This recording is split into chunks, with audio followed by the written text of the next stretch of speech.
Hello, welcome to My Life on Paper. I am Brianna. Welcome to Christmas in April. And also, welcome back to Series 14 of Christy's Beautiful Life in her 30 Days of Sketches. Today is day 3. I know I'm very late. This sketch is by Vanessa Bell. So I immediately knew, seeing this sketch, that I would use some mixed media. And for Christmas in April, everybody gets out their Christmas photos and scraps them. So I have 3 photos of Eliza opening her presents. Everybody in my family, we've done this for many years, gets 3 presents for Christmas. So I went into my stash. I found this, and I found the mixed media in where I keep my cardstocks by color. And then I found this fun, is it holly leaves paper in my Christmas stash. And then I went into pink and I found this fun paper. So it's that's a scrap. The holly leaves I actually had to cut down, but it was in my stash. So I'll get these glued down. The adhesive doesn't work the greatest with the sparkly paper, but it will work. And then once I get the sizes figured out, I'm eyeballing everything up. So little by little, I'm trimming things down, and then I'll think about the mixed media, because at this point I know I want to do mixed media. I'm just not sure how I'm going to do that.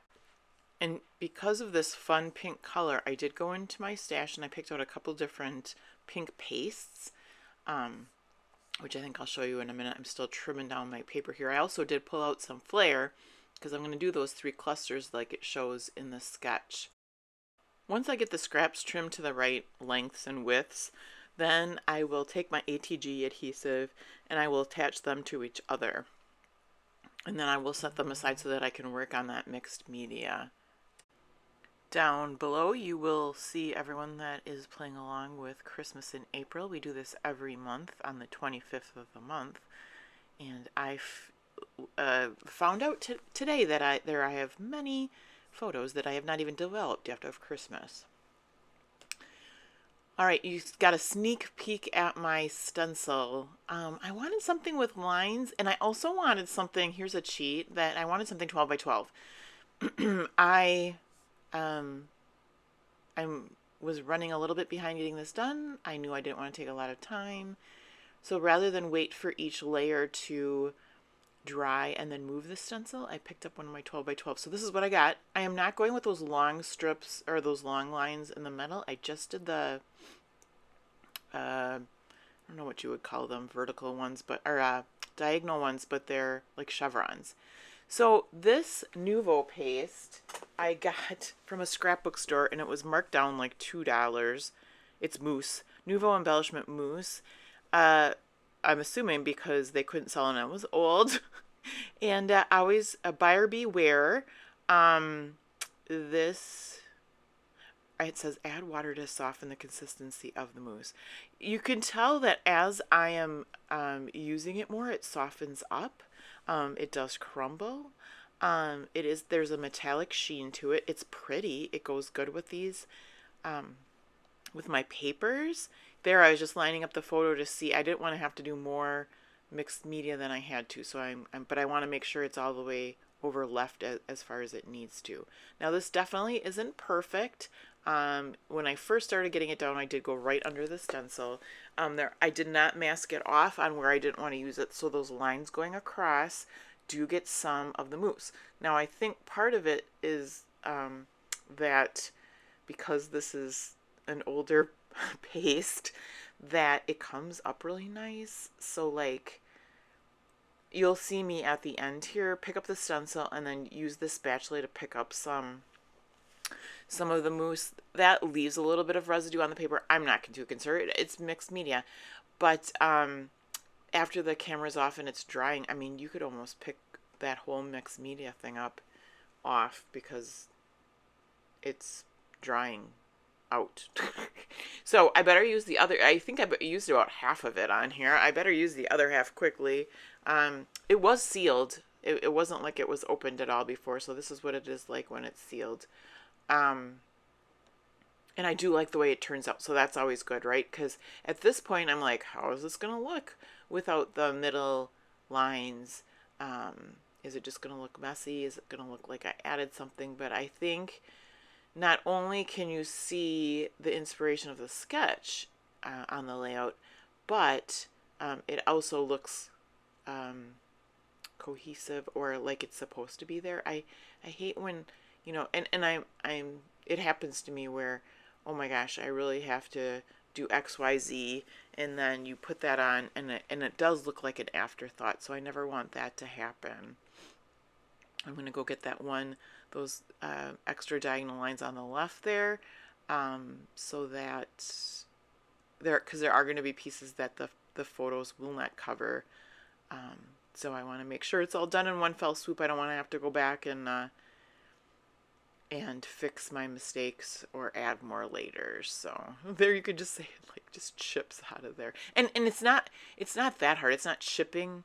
It is still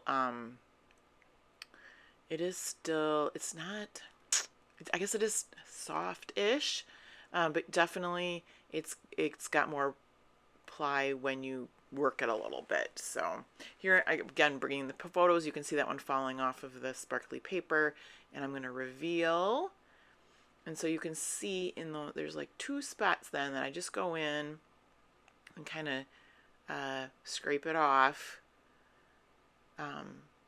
And it's mixed media, so it's fine.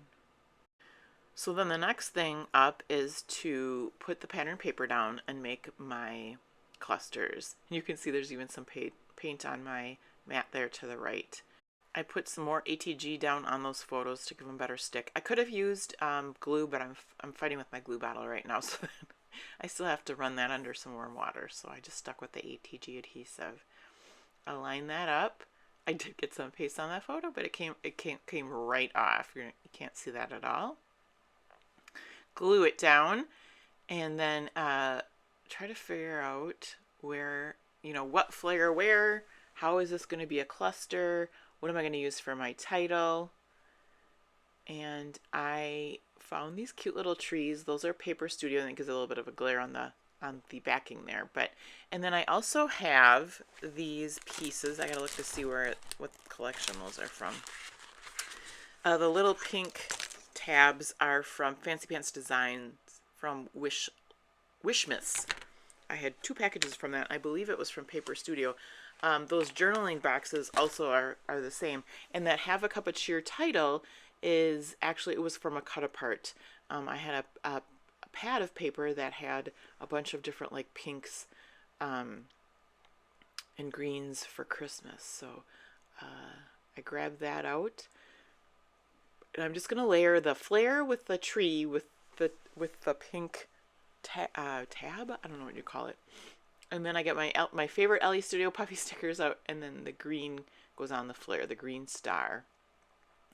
And at first I'm thinking I'm going to use 2 of these, like I call them journaling boxes, but kind of like cluster bases, and then quickly realized that it's not going to work so well on the left, where I might have to move the cluster. And I didn't necessarily want it like this, like as a big journaling box, because it's Eliza opening 3 packages. I don't have a lot to say, so I bring it down a little bit. Kind of to shorten the journaling box. Still have plenty of room, but yeah, it's not that big open space. That gets an Ellie Studio puffy sticker, and here's where I decide I'm just gonna go without that journaling box and just do my cluster. And I did think about moving the cluster to the right of the photo, but there is enough room on that left side. There's just the TV behind her head, so I will make that cluster off there, and I will trim that piece off that goes off the side of the paper. And I still do want to do some splattering, because you can tell that that's in the sketch as well. I get out Distress Oxide Pick Raspberry, and then I'm going to add some splatters, and that'll be the end.